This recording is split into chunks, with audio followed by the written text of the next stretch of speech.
kitabu 8 bab 183 darsu en Riyadus Salihin no yewta en fil hasi fi yamirgol ala suwarin e dow yoga e suratuji wa ayatin e ayaji maksusatin hertinaɗe jangugol fi ɓure kun e muɗum. An Abi Sa'id Rafi ibn al-Mu'alla radiyallahu anhu qala wi'i qala li wi'ani la rasulullah sallallahu alaihi wasallam ala uallimaka ala uallimuka acatami janne a'azama suratin ko ɓuri mawnude e suratul fil qur'an wongol ko al-qur'an qabla an takhruj ko adi a yaltude min al-masjid ka julirde fa hada bi yadi o jogiti lan jongo falamma ratna ba min falama nakhruju le men yalta qultum ya rasulullah innaka nan qulta amaki law allimannaka mi jannati a'azama suratin ko ɓuri mawnude suratul fil qur'an ka al-qur'an qala nala amaki kono woniri ko alhamdulillahi rabbil alamin kongol ɗo suratol hiya sab'ul makani kongol woni jeeɗiɗi ɗimmotongol wal qur'anul azim alqur'an are teddunde alladi nden utituhude mi okka ɗum suratul fatiha rawahu bukhari wa nabi sayyidin al-khudri radiyallahu anhu anna rasulullah sallallahu alaihi wasallam qala ɓe maki fi qul huwallahu ahad ɓe maki walladi mi wondiri nafsi biyadi mo wonki woni jungo innaha nongol la ta'dilu sulusal qur'an hingol eɓɓindire e tataɓal alqur'an. وفي رواية نار في الله أن رسول الله صلى الله عليه وسلم قال بما كان لأصحابه صحابة إنه أيعجز أحدكم يقول مودون رونكو أن يقول أنه جنة بسلس القرآن تتبع القرآن في ليلة إن الجمع قوته أن فشق ذلك عليهم أن ستة صحابة بمؤية أهل قوي متن بفي كما بسكي كجانب قول بمعنى حزب نوبة وقال بين أينا يطيق ذلك يا رسول الله لا أكون بأمي واتدون بك بكارن دودين يالورما فقال أنا لا أرماكي كم يفاندي دون قبول هو الله أحد الله الصمد ثلث القرآن نقول كنقول كتب القرآن رواه البخاري وعنه يتمك أن رجلا وند غرقو سمع أن رجلا غرقو قد يقول في مجمع قل هو الله أحد يرددها مفل النوم والمؤيا فلما أصبح باويتي جاء إلى رسول الله وأركن الله صلى الله عليه وسلم فذكر ذلك له وجانتني نلعب وكان الرجل لا تقركم يتغالها كانكو أرضو لانديهم أسيكي مفنديني ممينيميز في كويتكم القرآن قل هو الله أحد فقال رسول الله صلى الله عليه وسلم لا الله ما كان والذي نفسي بيده يوندي أمهم كي أوني ينغم إنها نغنغ ليد أنغل يوتدا لا تعدل والله نقول بندي رسول القرآن يتتبع القرآن رواه البخاري وعن أبي هريرة رضي الله عنه أن رسول الله صلى الله عليه وسلم قال بيوتي في قل هو الله أحد بما كإنها نقول تعدل نقول بندي ثلث القرآن رواه مسلم وعن أنس رضي الله عنه أن رجلا نقول قال يا رسول الله إني من أحب من عيد هذه سورة نقول سورة قل هو الله أحد قالوا إن حبها نريد قول أدخلك الجنة دون يونيكون هذا مع الجنة رواه الترمذي وقال حديث حسن ورواه البخاري في صحيحه تعليقا كنا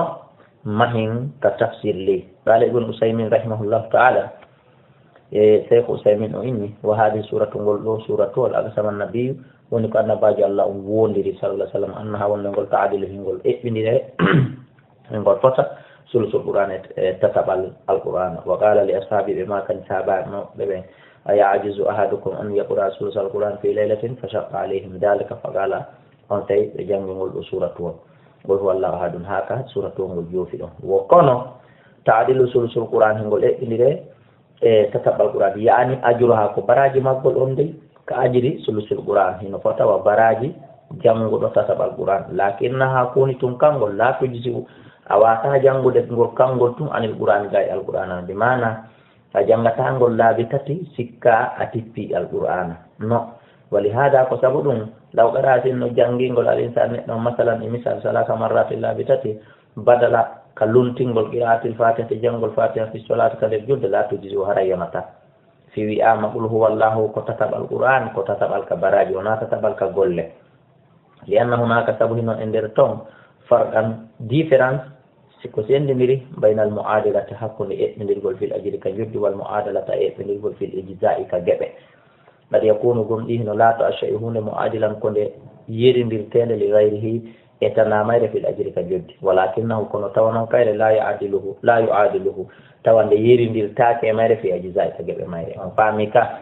nafi ɓay innama qul huwa llahu ko tataɓal qur'ana sikkawa sa janngingol ɗo laabi tati haray an a laatiɓe tippuɗo alqur'ana no ma sa janngingol laabi tati joni hay sa janngali fatiha ɓa haray fo natiri ɗon no wa an ugbata bun amirin hewten ka tafsir meɗen radiyallahu anhu anna rasulallah nelaɗo sallah sallam qala ɓe maaki alam tara ene ay ari ayatin ayaji on jirat jippinaɗe hadihi leylata e oɗo jemma lam yura yi'aka mithluhunna sifa majjo ɗattu ha hannde ko ɗum woni qul a'udu bi rabbil falaqi wa qul a'udu bi rabbin nas rawahu muslim wa an abi saydin al-khudri radiyallahu anhu qala wi kana rasulullahi latkina laɗon sallah sallam yata'awwadu himo molorayno min aljanni modde jinnaji ɗin wa ayni l insani e guite yimɓe ɓen hatta nazalat ha jippi almu'awwidatani qul a'udu bi rabbil falaqi wa a'udu bi rabbin nas falamma nasalata ɓaaɗi jippike kanji ɗiɗi ahada bihima o ƴettiɗi kanji ɗiɗi o jogitiɗi wa taraka o hawki o acciti ma siwahuma kala ko hinaɗi ko mawlorte ko moccitorte rawahu tirmidi wa qala hadisun hasanu wa an abi hurayrata radiallahu anhu anna rasulallah nelaɗo allah sallah sallam qala ɓe maaki min alqur'ani wallahi no ka alqur'ana suratun simore salasuna ayatan ko nde ayaji capantati shafa'at li rajulin ngol suratuwol ngol tefanay neɗɗo hatta woftala ha o yaafe ka aljannaji tawi mo duumino e janngugol ngol himo gollitiranol ngol o yakun ngol ko tabaraka alladi biyadi mulku bimana suratu mulku rawaha abu dauda tirmidi wa qala hadisun hasanun wa fi riwayati abi dauda tashfau ko ngol tefanay on tigi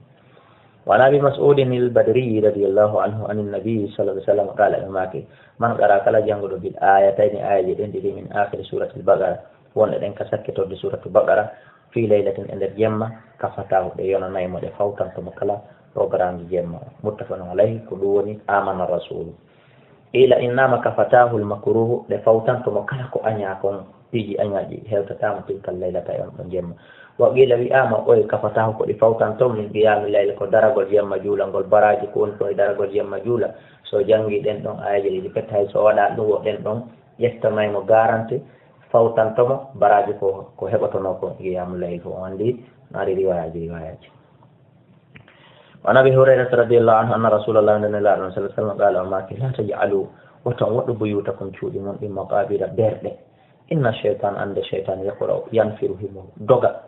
min albayti suudu alladi ndin tuɓra o janggetendu fihi e muɗum suratul baqara ɗum ɗon kadi ko ɓuure baqara rawahu muslim wa an ubay ibn ka'b radiallahu anhu qala qala rasulullah sallam ya abal munzir atadiri hiɗa anndi ayya ayatin ko honɗum e aya min kitabillahi wonɗo ka deftere allah ma aka wondude e maɗa tawa wonduɗo e ma adama har kon ɓuri mawnude ko hedditi kon fof qultumi nelaɗo allahu la ilaha illa huwa al-hayyul qayyum ko ayatal kursiyu fa daraba fi sadri nelaɗo tappilanka ɓernde ka weltagol ko gala ɓe maki e liyahnika al ilmu abal munzir e gandal ngal no hewanima ko ayo abal munzir gandal ngal no newanima rawahu si sa fe awalegoy o faami ko nelaɗo faali ko wa an abi hurayrata radiallahu anhu qala wi wakkalani halfinila rasulullah sa sallam bi hifdi renugol zakati ramadana muudo on ka suumaya fa atani atin arilan arowo eɗen anndi ko iblis la'ana e fa jala woni yahtu min at-ta'ami himo weƴo ñamete on himo nokka fa akhadtuhu min angima fa qultu minni la arfa annaka ila rasulullah sallam déclaroyte kane laaɗa wala wi no accana innimi muhtajum komi hatton jinɗo moyen ala wa alayya iyalu miɗo mari ɓeygore wa bi hajatun miɗo hatton jini miɗo mari hatton jinan e ñamete shadidatun tiɗɗo ko ɗum naadilan e ɗum farahimtuhu mi yurmamo fa hallaytu anhu mi ekkitimo fa asbahtu weeti fa qala rasulullah sallam nelaɗo ma ya aba hurayra ma faala asiruka albariha ko honno nangaɗo ma on jemma waɗi qultu min ya rasulallah shaka hajatan o wullitike an sattede wa iyalan e ɓeygole farahimtuhu mi yurmamo fa hallaytu sabila mi acciti laal makko fa qala nelaɗo maki ama innahu ay on kad kadabaka o fenanima wa sayaudu artay kadi fa araftu mi anndi annahu o sayaudu wayhihi o artay te kawli rasulullah sallam sabu mako nelaɗo farakattuhu mi juuɗi mi aynitimo mi habbitimo fa ƴawa ay ndeñande kadi yahtu himo nokka min at-ta'am fa qultum inni la arfa annaka o hande noon mi naɓete ila rasulillah sallllahu alayhi wa sallam qala wida ani accitan mi torkema fa inni mi muhtajum komi hatton jinɗo o alayya iyalu ndo mari ɓeygude ɗuɗum la awdu mi artata hande kadi farahimtuo mi yurmama wa hallaytu sabila o mi acciti laal makko ngol فأصبحت ويتي فقال لي رسول الله صلى الله عليه وسلم يا أبا هريرة ما فعل أسيرك البارحة كنا ننقاد ما دعون جيم مواد قلت من يا رسول الله شكا حاجة وعيالا فرحمته وخليت سبيله فقال لي لا أدماك إنه كنت قد كذبك وسيعود وفنني ما أرتيك فرزقته الصلاة الثالثة من أين ما جمة تبا فجاء أن يحسو من الطعام فأخذته فقلت إني ما أوهندن لأعرف أنك إلى رسول الله صلى الله عليه وسلم وهذا آخر 3 مرات كنتوني سكي ترده لا والتتبعون عندي بلفوت تجنبي 3 كلا بتاتي إنك أنت زعم هنا فينا وأن أنك لا تعود أرتتا ثم تعود رفتنا هنا أرتد